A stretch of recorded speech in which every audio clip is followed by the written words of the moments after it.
ಯಾರೆಲ್ಲ ಕೇರ್ ಟೇಕರ್ಗೆ ಮಕ್ಕಳುಗಳನ್ನ ಬಿಡ್ತಾ ಇದ್ದೀರಾ, ಆ ಕೇರ್ ಟೇಕರ್ ನಲ್ಲಿ ಸಿಸಿಟಿವಿ ಇರಬೇಕು ವಿತ್ ಲೈವ್. ಪೇರೆಂಟ್ಸ್ ಮೊಬೈಲ್ಗೆ ಲೈವ್ ಹೋಗ್ತಾ ಇರಬೇಕು. ಆ ತರ ಆಪ್ಷನ್ಸ್ ಬರ್ಲೇಬೇಕು. ಇಲ್ಲ ಅಂತ ಹೇಳಿದ್ರೆ ಈಗ ನೋಡಿ ಏನಾಗಿದೆ, ಕೇರ್ ಟೇಕರ್ ಮಾಡಿರೋದು ಮಕ್ಕಳುಗಳಿಗೆ. ನೋಡಿ ವಿಡಿಯೋ ನೋಡಿ.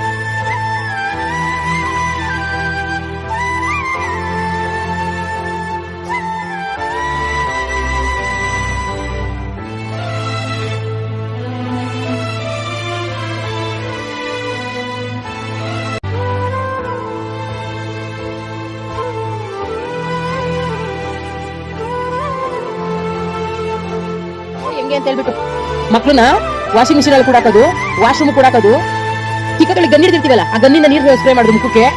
ಇವೆಲ್ಲ ಬೇಕಾ? ಇವೆಲ್ಲ ಬೇಕೇನ್ರಿ? ಈ ಬೆಳೆಲ್ಲ ಬಾಳ್ಬೇಕೇನ್ರಿ? ಮಕ್ಳುಗಳನ್ನ ಎಷ್ಟು ಕೇರಿಂದ ನಿಮ್ಮ ಹತ್ರ ಬಿಡ್ತಾರೆ ಕೇರ್ ಟೇಕರ್ಗಳು. ನೀವು ಚೆನ್ನಾಗಿ ನೋಡ್ಕೋತೀರಾ ಅಂತ ಮಕ್ಕಳನ್ನ ಬಿಡ್ತಾರೆ. ಬಿಟ್ರೆ ಈ ತರ ಕೆಲಸ ಮಾಡ್ತಿರಲ್ಲ ನೀವು. ಹೊಟ್ಟೆಗೆ ಅನ್ನ ತಿಂತೀರಾ, ಬೇರೆ ಏನಾದ್ರು ತಿಂತೀರಾ ನೀವು?